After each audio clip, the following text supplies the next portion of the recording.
to Kick My Asana. My name is Melanie Dunn, and today we're going to be working on strengthening our hips as well as a bunch of other things, but mostly focused on strong hips today. When we have, at least I feel in my body, when we have strong musculature to support the hip socket and joints, then we can have more mobility, more ease of use. Our core becomes stronger as we do yoga, as well as the back. And sometimes it can be surprising. You can be in the most incredible shape and have still a really weak inner core.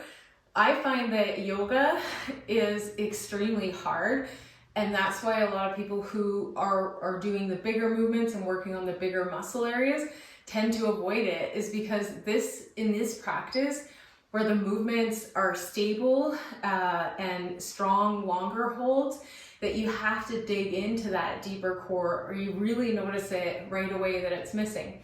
And for me, I'll just share with you a small bit of my story. I am gonna, at some point throughout the challenge, give you the whole background if you're curious to know.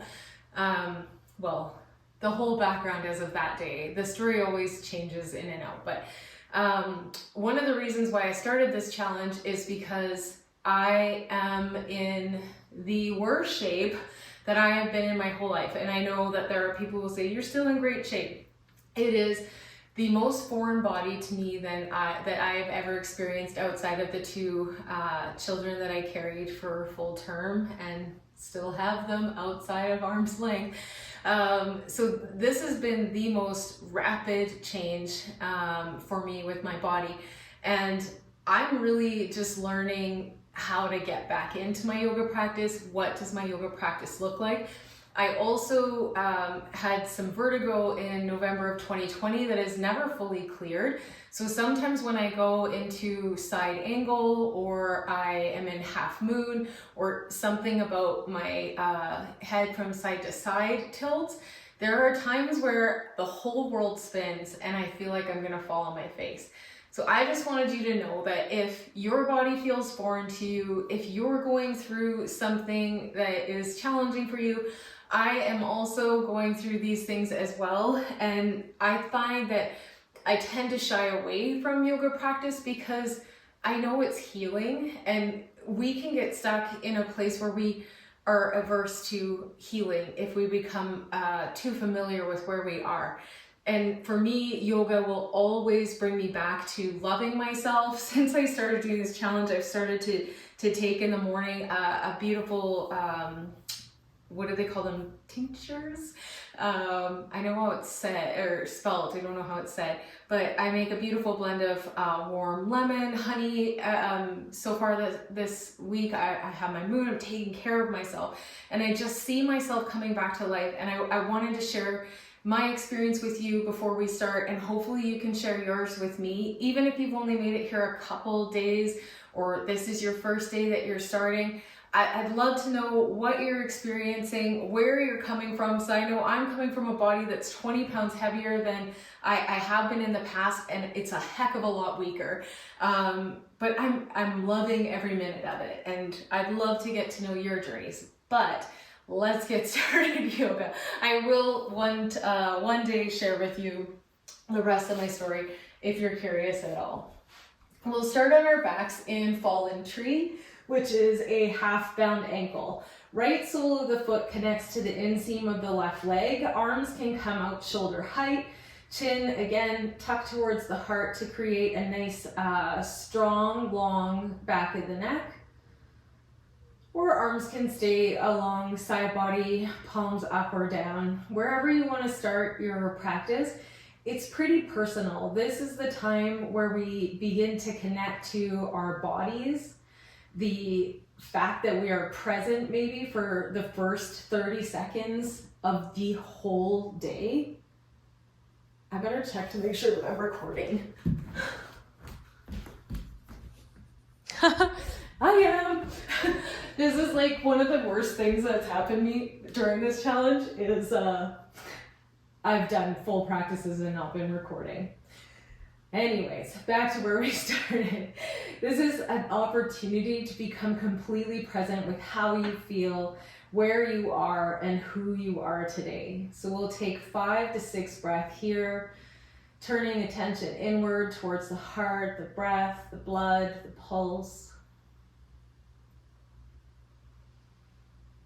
Maybe starting to create a quiet Ujjayi breath.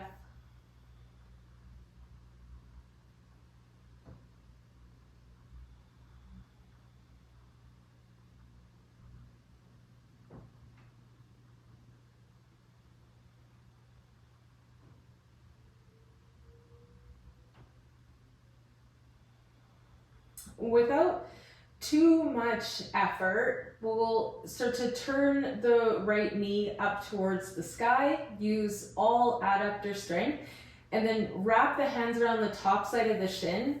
This is about the time where my chin starts to tip up. We want to make sure that we stay long through the back body. So chin tucked creates length through the muscle of the back, the neck, and then draw the knee to the outside of the rib cage, start to flex the feet. And as we open practice, I know I always want to go into my soft body, but then by the time I have to bring the yang energy into my practice, it's already missing. So bringing an active foot in from the beginning of your practice outside of your first few breaths is going to keep you alert and attentive to your practice. Take 2 more breaths here.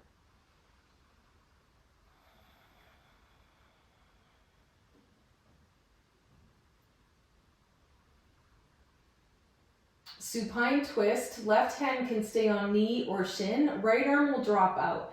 The right shoulder stays connected to the mat as you draw your right knee across body, maybe lifting the hip, but not the shoulder.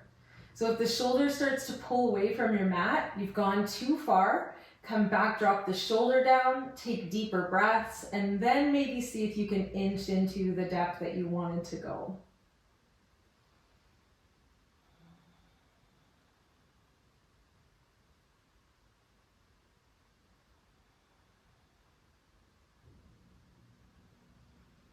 And on your empty, your right hip will drop back down to the mat.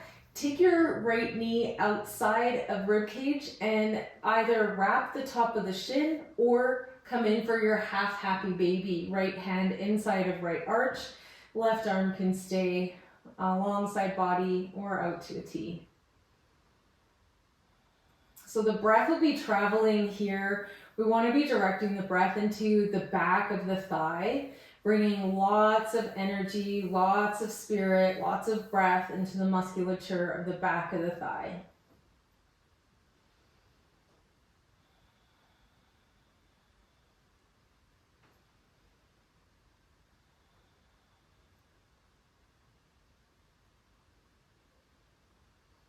And then we'll find figure 4. Left knee bends, right ankle crosses over left thigh.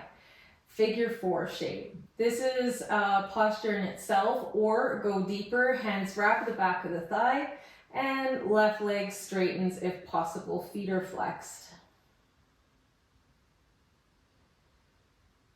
If you have a shin or ankle grab, that means that the hands come up over your right leg, and maybe find your calf or your ankle for your figure 4.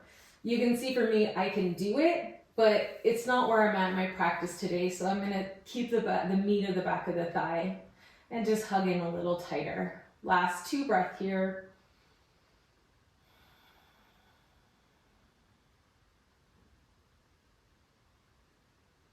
If the leg is straightened, you're going to soften your left leg, release the arms, and find your figure 4 twist. Shape falls over to the left. And I always plant my left foot, shift my hips over to the right, and then drop my figure 4 shape. This keeps my spine in alignment from tail into cervical spine, so that I'm not feeling like I'm curled up like a shrimp. I don't like that feeling, so I like to stay long in the spine here. What can happen inside this posture is your right knee will drop in. We want to keep pushing using muscular strength, pressing the right knee towards the end of your mat.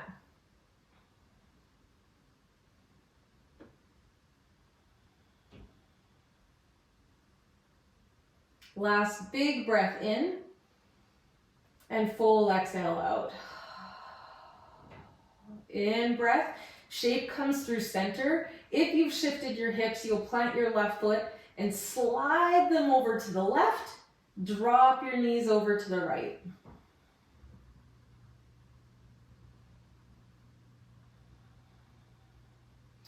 Same for left shoulder as we did on the other side. Shoulder stays really rooted.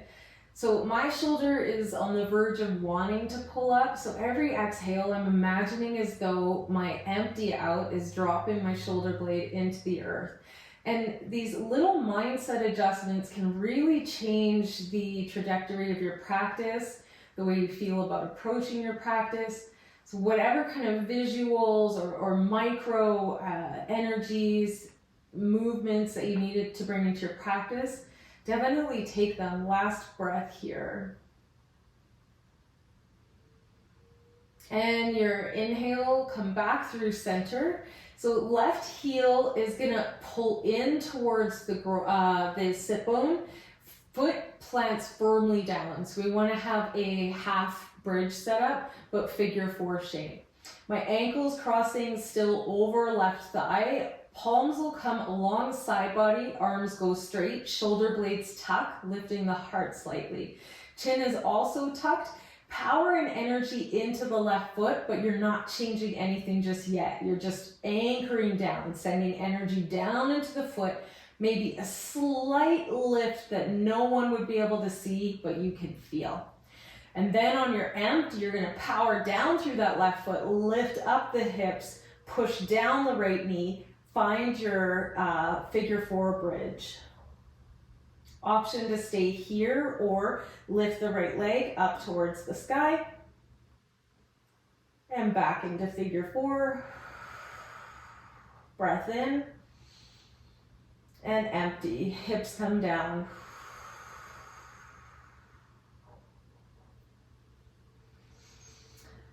Release the bind of the figure 4. Drop both feet down onto your mat. Kick your right leg straight. Let your left knee fall out to the side, fallen tree. And we're back where we started. Only on the other side. And there's a funny thing about me teaching yoga is I get so involved in the long sequences, like the long one-sided sequence, and I'm a big energy reader, not so much a rule follower, and I'll get so into the energy I'll just like completely bypass a pose, and you have no idea how many times that's kept me up at night. But it also has led to a lot of creativity and a lot of fun.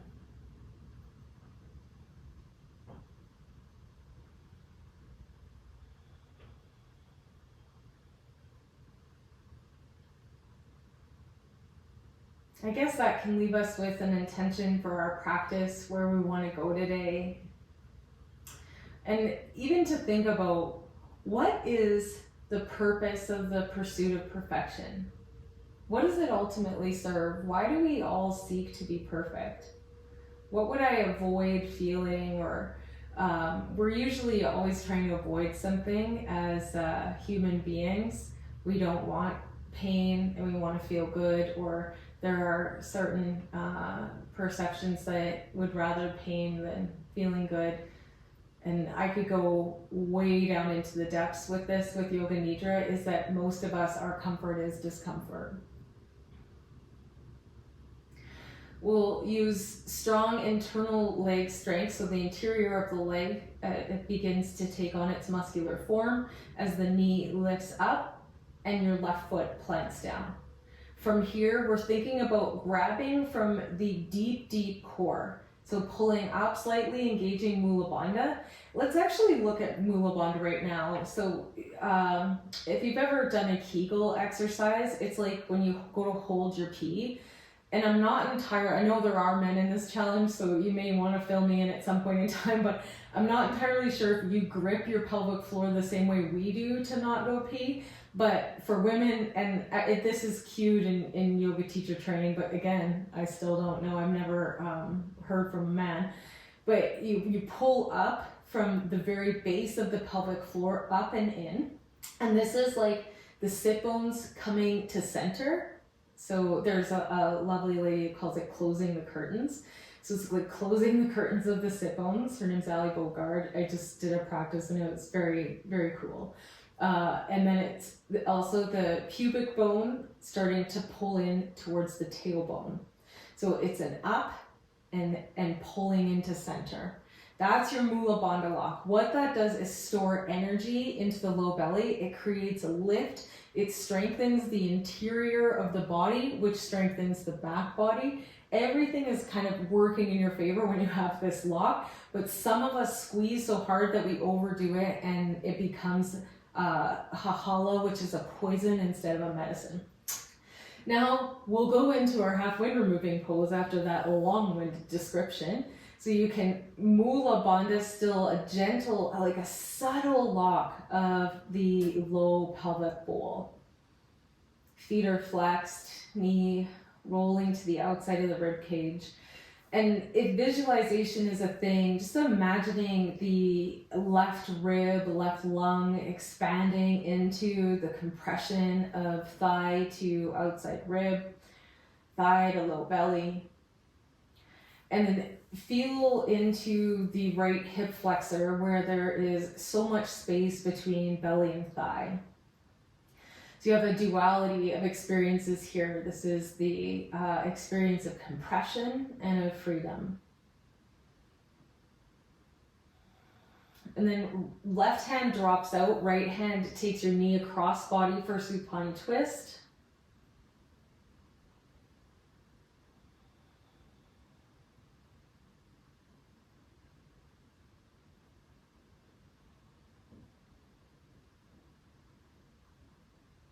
You drop left hip, it roots down into your mat. Left hand reaches for inside arch of the foot as heel stacks on top of knee, or you grip into a, again, like the half wind removing pose, or half happy baby.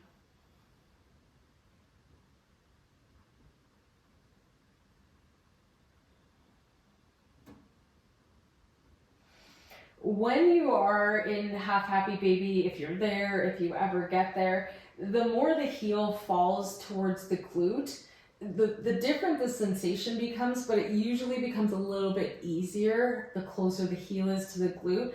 The more that the heel stacks over top of the knee, it becomes more of a tug to the back line of the leg, and even maybe someday going straight. But we'll do that maybe another day, not today. Right leg will come to a bend and left ankle crosses over right thigh. And right now I'm going to, have I missed something? So if I did, just know that tonight I'll wake up at 3 and I'll be thinking about you and I'll be thinking about me and I'll question this path and I'll decide I like it anyways. So we'll come into our reclining figure 4. Option to stay right foot down on the mat or leg is lifted and straight. And I can press my knee towards the base of my mat.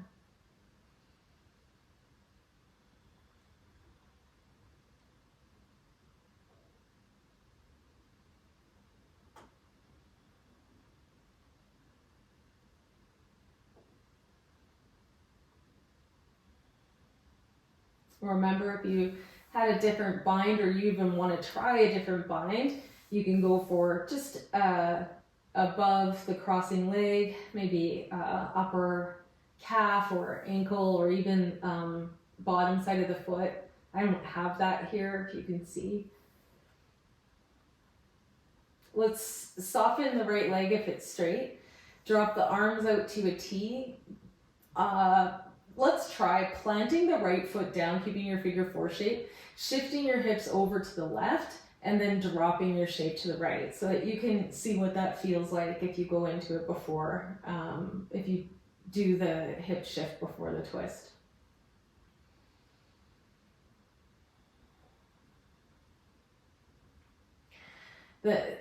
One of the things that I like a lot about yoga is that it gives you the opportunity to not just move your body in a variety of different ways, but to maintain a long and stable breath that the nervous system drops into. It's safe to be here, into rest and restoration.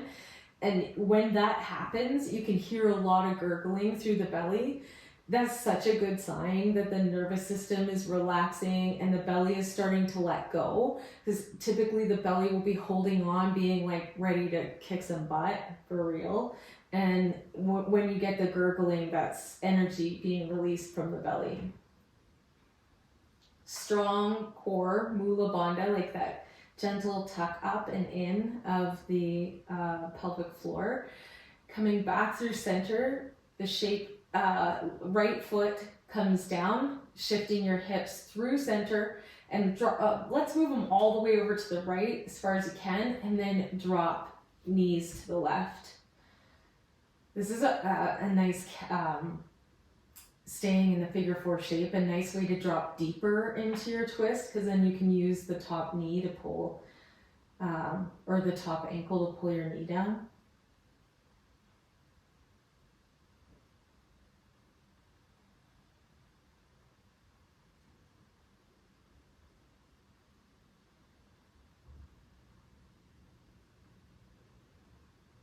And we'll come back through center. So the right foot will plant down on the mat, hips come back so that the right heel's in line with right sit bone. Palms will come alongside body.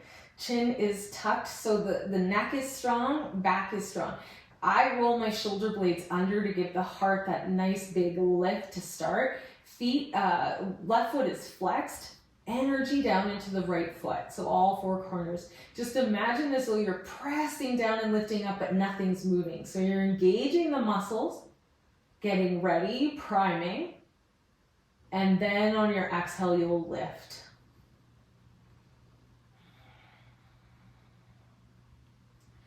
Option to stay here or take the left leg up straight.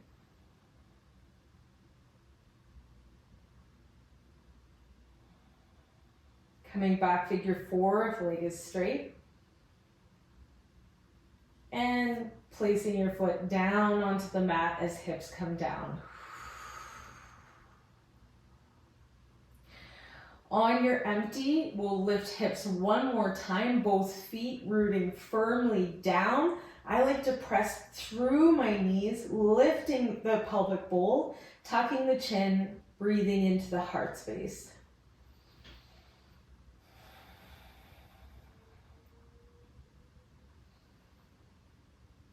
And empty, send your tailbone towards your heels as you drop vertebra by vertebra, and then eventually hug knees over top of heart.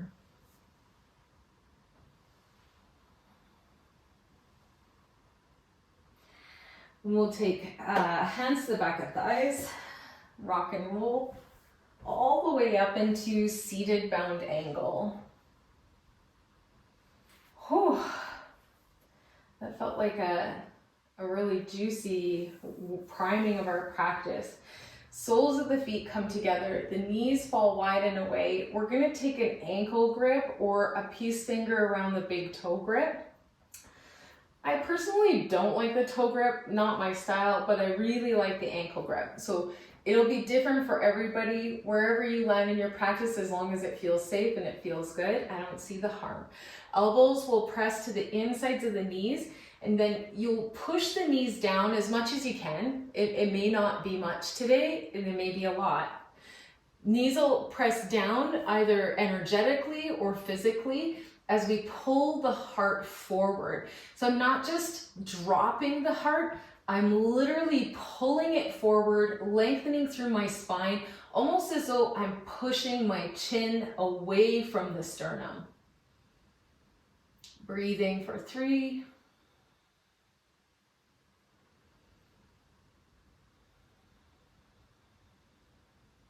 Last breath.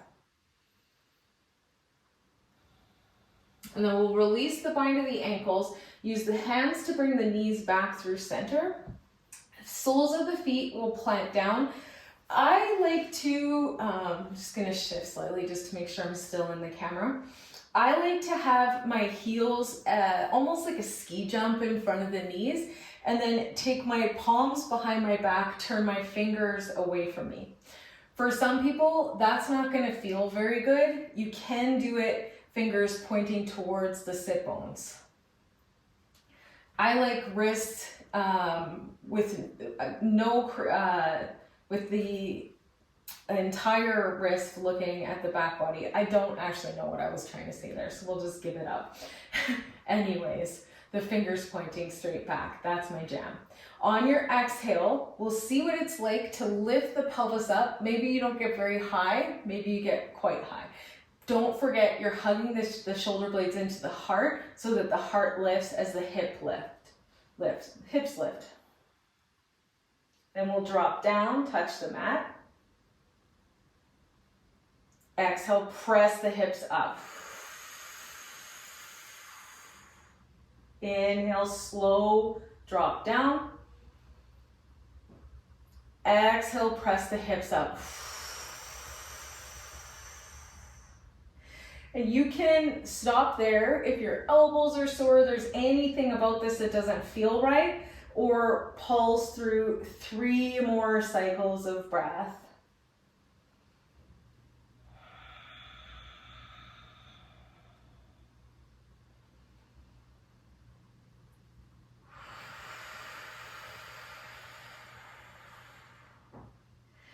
And we'll come lastly, sit bones find the mat.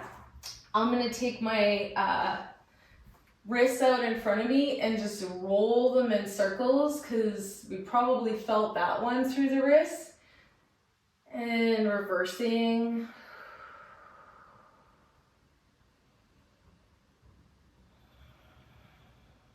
All right, this one we haven't, I don't believe we've done this one just yet. Boat pose in yoga is kind of like saying to a kid that playtime's almost over. So when you hear, oh, boat pose, you think, I don't like it. But it's actually really beautiful once you land into the posture. Making friends with the posture, I think that that's a bit of a frenemy journey, but once you land into it, it can feel very liberating. So where we'll start is just with a taut belly, sit bones down, feet are still angled out in front in a ski jump sort of shape. My spine is straight, my heart is lifted, and my Mula Bandha is pulled in and locked. Uddiyana Bandha, which is the low belly, is also hugging in nice and tight to the spine and pulling up at the same time. Hands come forward. For a lot of people, this might be where you start. Maybe you're like here and going, no, I don't even start here. Hands will come to the backs of the thighs, and you are so not alone. So either backs of the thighs, straight back. Spine being straight is the most important part. We want shoulder blades nice and hugged. Arms straight is second stop. I made it sound like it was first, but it's second. One leg up is third, 2 legs up is fourth, and straight legs is fifth. And we'll breathe for 3. If you need to switch legs, lift the other shin bone up, do that. Breathing for 2. 1. Crossing ankles, coming forward into tabletop.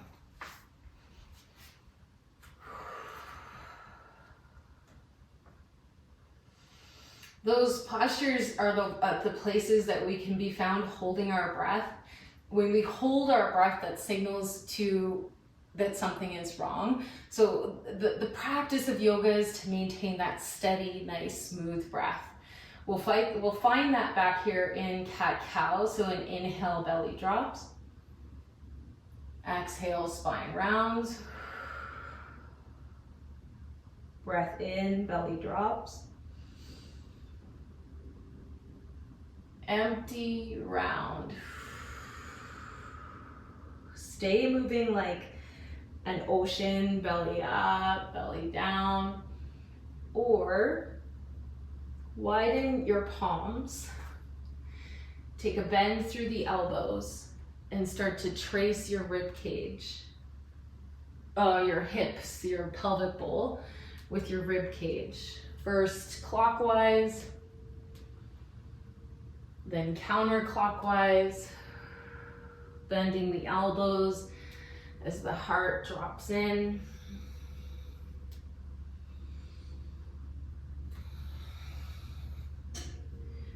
And we have 3 more breaths here. If you'd like to alternate directions or bring side bends into your cat-cow.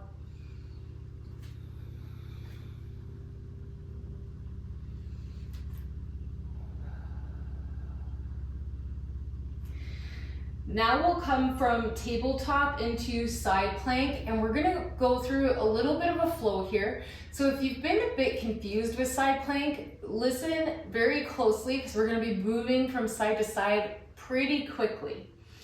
Right leg kicks back, toes touch down. So it's almost like you could, you're using it as a calf stretch. You could press your body's weight into your heel and get a calf stretch. From there, you'll drop your back heel down. So the right hip rolls over left hip. At this point in time, you might go, hey, that's unstable. Your left toes can come behind you and kick out slightly. Right hand reaches up and finds modified side plank. We'll be flowing through this, so staying for maybe a breath or 2, and then dropping your right hand down, bringing right knee down, left leg back, toes touch down, heel touches down. Maybe I find the kickstand support of my back toes, and then left hand reaches up as left hip rolls up and over. Left hand comes down, tabletop, right leg back, heel drops down, maybe kickstand, right hand up.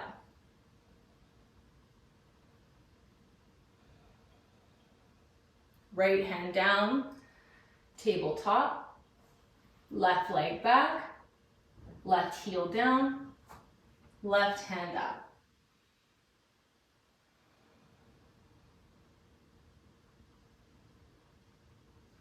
Left hand down, knee comes down, right leg goes back, heel drops down, hand goes up.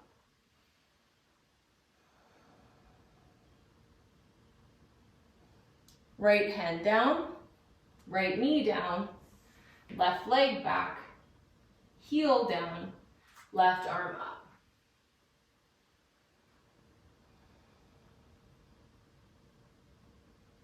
Both hands come down, both knees come down, big toes together, knees go wide, hands walk forward, child's pose, breathing for 3.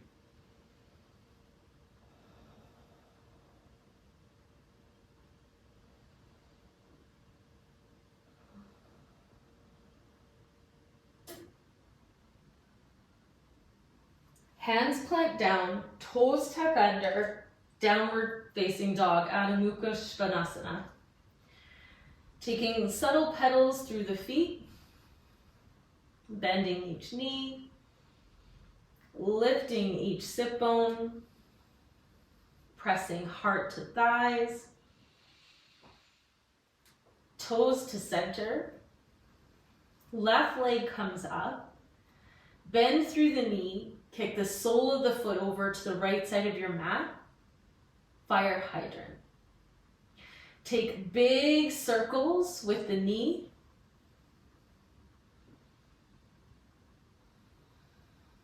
Go the other direction.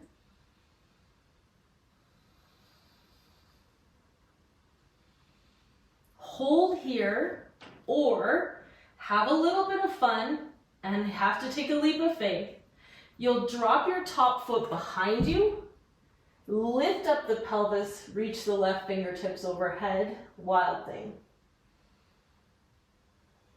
Both hands come down, fire hydrant. Exhale, step the left foot forward, crescent lunge. Hands find hips, Hip guides or hands guide right hip forward and then reach overhead. I'm going to be pressing the left glute down and forward and then opening through the right hip, driving it forward.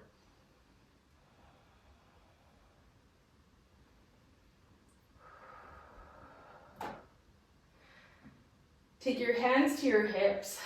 Take a half step forward. Woo! Straighten through the front leg. Hips are driving forward, so the back foot is going to be slightly outside of the front foot, so they're paced like this if you need to see. They're not like this in a line, they're stepped out. Hands stay on hips, back remains totally flat. This is a hinge forward from the hip. So we're pressing back through the left hip, driving right forward, and I find my flat back. About here is where you might start to get some resistance. So listening to the back of the leg where I stop as my heart drops down. Wherever you are, you can take your hands, forearms to thigh, hands to shin bone, or frame the front foot for pyramid.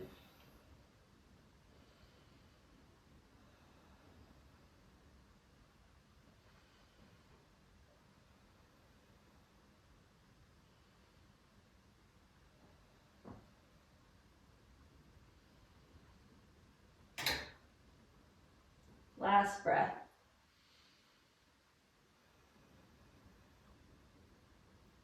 On your next empty, you'll step your back foot forward into your fold. Roll up nice and strong. Mountain pose, hands reach overhead. And thumbs through heart center. I'll turn to the side of my mat so you can see. Right foot is going to be your standing leg. Hands at heart center. Left knee bends and hip rotates open. So externally rotating hip, knee goes out to the side. Inseam of the foot connects to the either sole of your foot or heel of your foot. You may want to keep your toes down, depends on where your balance is at, and hormonal cycle, everything, moon cycle, all of that can change it. No judgment. Once you get where you are, and that may even be, this kind of goes against the purpose of strong hips and hamstrings, but using your hand to manually assist the foot coming over the top of the knee, I would like you to play with where you can muscularly lift and then plant your foot. Foot's not going to go to the inside of the knee because the knee is a hinge joint that goes forward and back, not side to side. Thumbs at heart center, thinking about pulling in the right hip, pressing that hip forward slightly, giving a tuck of the tail. Chin finds throat, subtle curve towards the heart. Back of the neck is long. Option to stay here or reach the arms up overhead in full expression of tree Vrikshasana.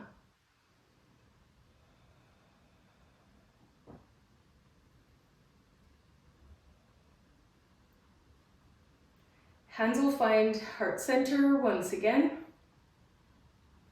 Knee comes forward, hip height. Left heel kicks out, leg stays straight. Holding for 3. 2. See if you can kick any higher. And 1, coming back, tree pose. Wherever you left tree, come back to it. Maybe toes are down or sole of the foot is fully connected.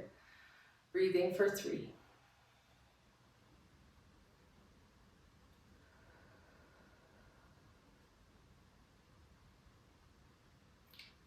And I'll step back to the top of my mat. Both feet come down. Inhale, hands rise up. Exhale, fold forward. Halfway lift. Planting hands, stepping back, high plank. And straight into down dog. Right leg kicks up, knee bends, sole of the foot is facing the left side of the mat, and then your knee is going to start to make those big circles. Changing directions. Hold in fire hydrant, knee high, foot kicking. Option to stay here or drop your right foot back and find rock star wild thing. Come back through fire hydrant.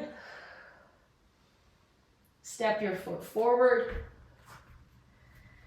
Hands to hips as you rise crescent lunge.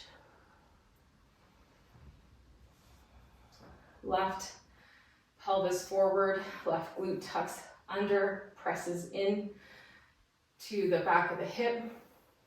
Hands rise up.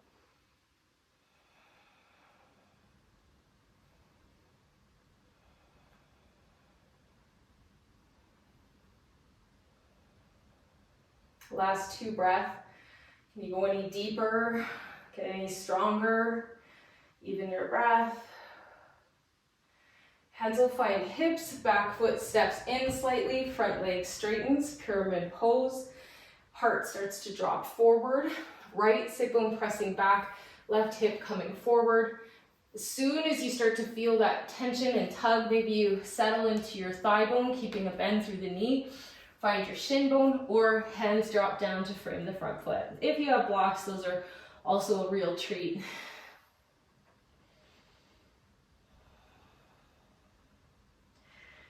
And as always in your practice, feel free to bring some fun and excitement into it and some intuitive energy. So if you feel like pulsing with your breath while you're here, you could pulse your movement with your breath.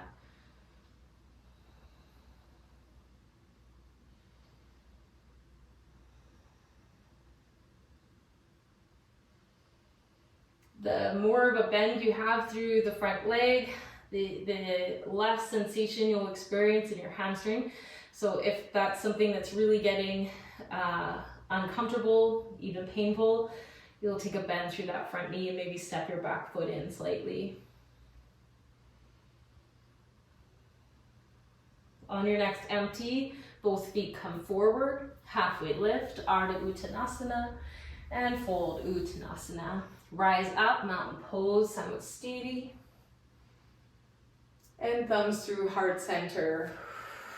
This time, left leg is our grounded leg, our tree trunk, right knee bends, and knee turns towards the side of the mat. Belly tucks in, so pubic bone and tailbone find each other. Left hip hugs in to center, right knee presses back, thumbs to heart center. Maybe you lift using the hip flexor, the muscles through the hip flexors, to lift the foot somewhere off the mat. The mechanical lift of using hand over knee may be glorious to look at, but it's really not benefiting our posture. It's aesthetic, really. You want to get deeper into the hips, float the sole of your foot away from your leg and play with that. That's hard. Option to go into full expression.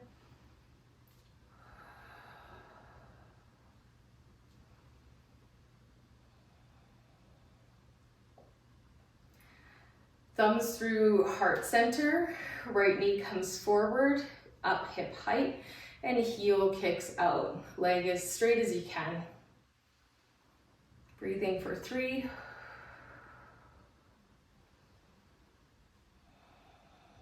Last one, any higher. And back into tree.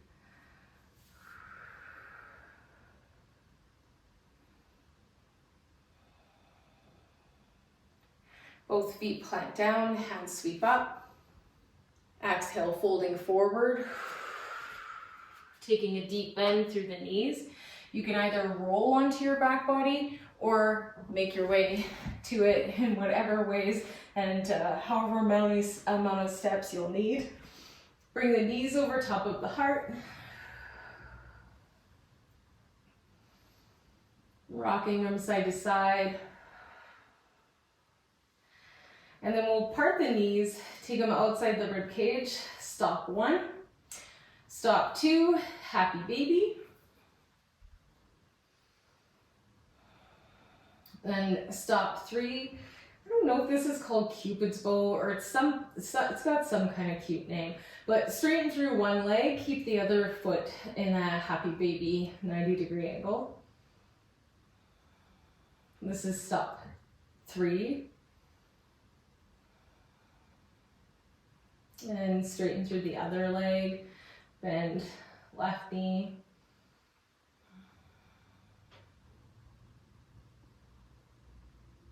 Stop 4, both legs straighten.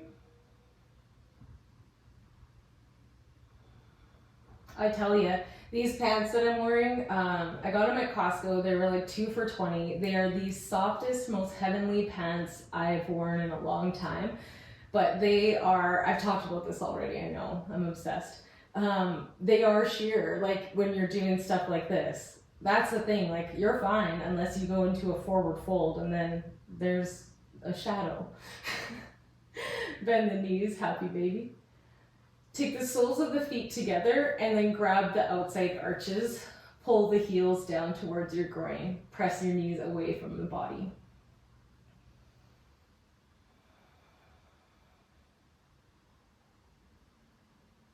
This is like a real bound angle. Your hands are binding the feet. Bring the knees over top of the heart. Give yourself one last big squeeze. As you exhale, lengthen out. Find your perfect Shavasana shape.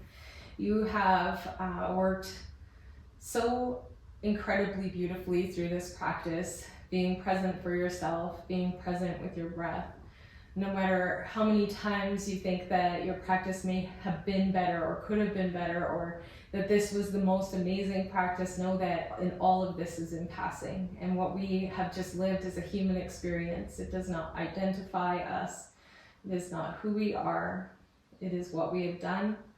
And we will do something different in the next breath, taking a full belly breath in as we let it all go.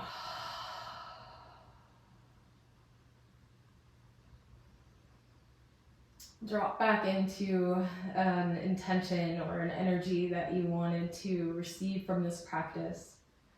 And know that the practice never could have given it to you, that it was within you all along. And if you choose it, it is there. Namaste.